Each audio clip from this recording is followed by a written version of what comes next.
Años más tarde, Dios le hizo ver que en la obra también tenían lugar las mujeres y los sacerdotes. Y realmente me impactó tanto que yo a la vez que le estaba viendo, estaba pensando, qué bonito vivir una vida entregada a Dios, solo para Dios. Como fruto de su afán por acercar todas las almas a Dios, los primeros miembros del Opus Dei pronto se fueron a comenzar la obra de Dios a otros países.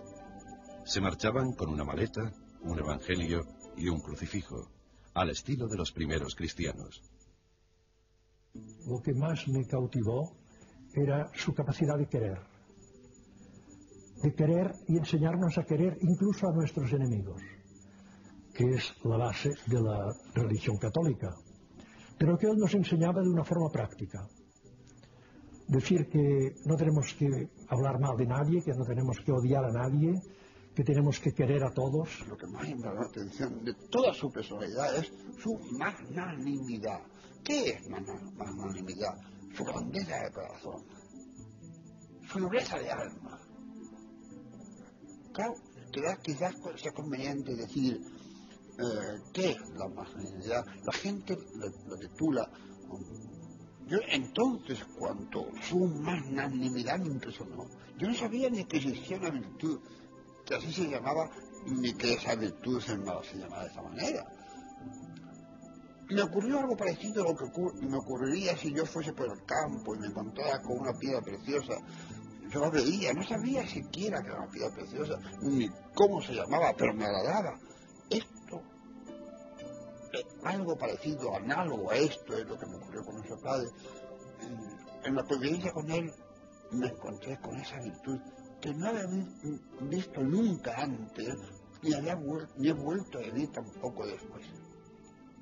En 1946, José María trasladó su residencia a Roma. Para dar a la obra más carácter universal, quería estar cerca del Papa. De hecho, la primera vez que visitó Roma, una vez fundado el Opus Dei, estuvo toda la noche rezando junto a una ventana desde donde se veía el Vaticano. Bueno, pues el primer momento quiso que la obra fuera romana, precisamente por esto.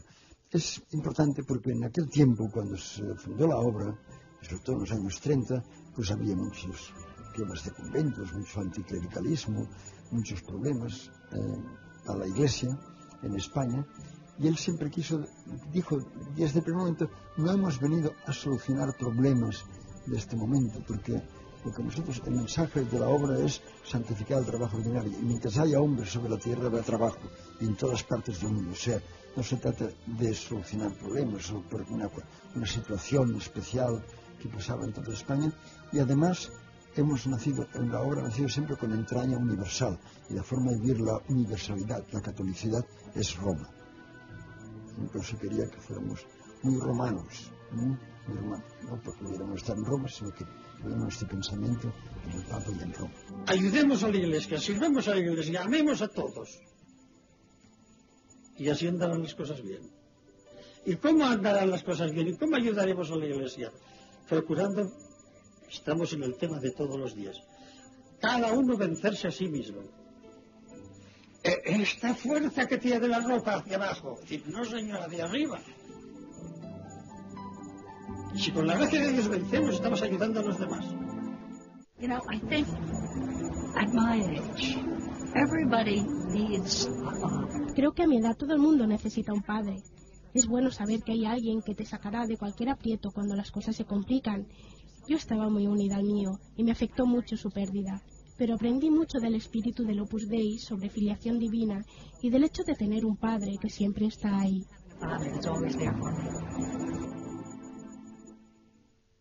A pesar de las dificultades que atravesó durante su vida, José María Escrivá siempre predicó la alegría, como consecuencia de saber que Dios es nuestro Padre. Él la llamaba la alegría propia de los hijos de Dios.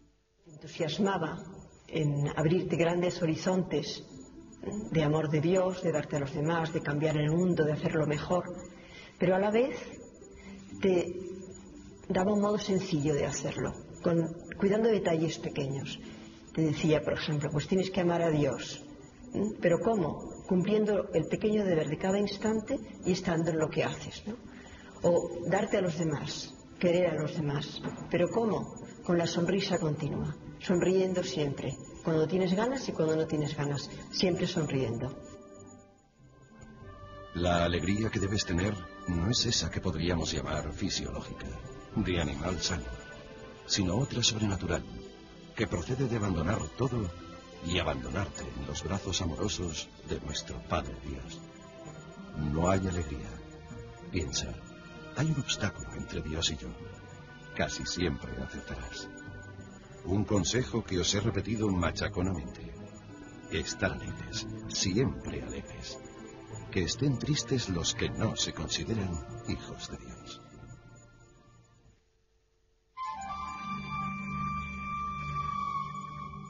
El 6 de octubre de 2002, José María fue declarado santo. Es un ejemplo universal de la santidad en pleno siglo XX, dejando como herencia la llamada universal a la santidad, una idea tan vieja como el Evangelio, y como el Evangelio, nueva. Te enamoras de Dios y lo quieres transmitir a todo el mundo. Y a los primeros que los transmiten son a las gentes que conoces. Pues es muy sencillo, es intentar hacer las cosas lo mejor posible, y entonces siempre contando con Dios, que es el que más nos ayuda. Tanta gente de todos los colores, tantas razas y de tantas ciudades del mundo nos juntamos.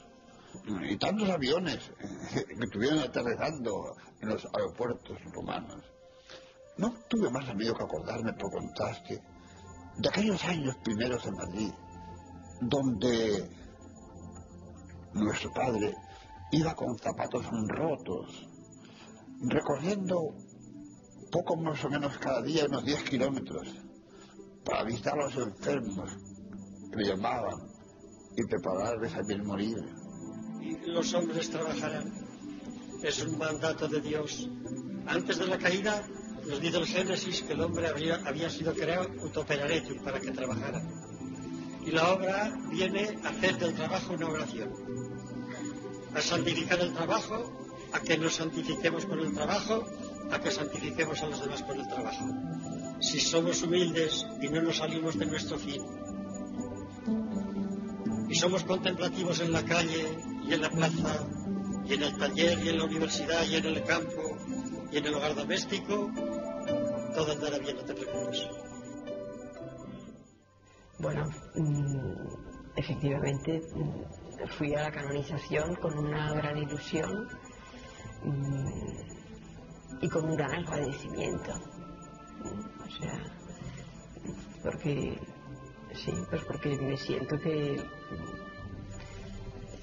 le debo mi felicidad y todo el sentido de mi vida, ¿no?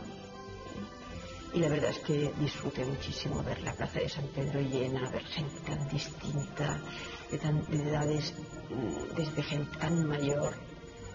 Mi padre con 89 años que fue, pero contentísimo el primero. Gente joven, niños de meses, gente de todos los colores, de todos los países, de todas las condiciones sociales. Es que era una gozada, ¿no? Y ver, sobre todo, yo creo que el impacto mayor era ver a la gente tan contenta.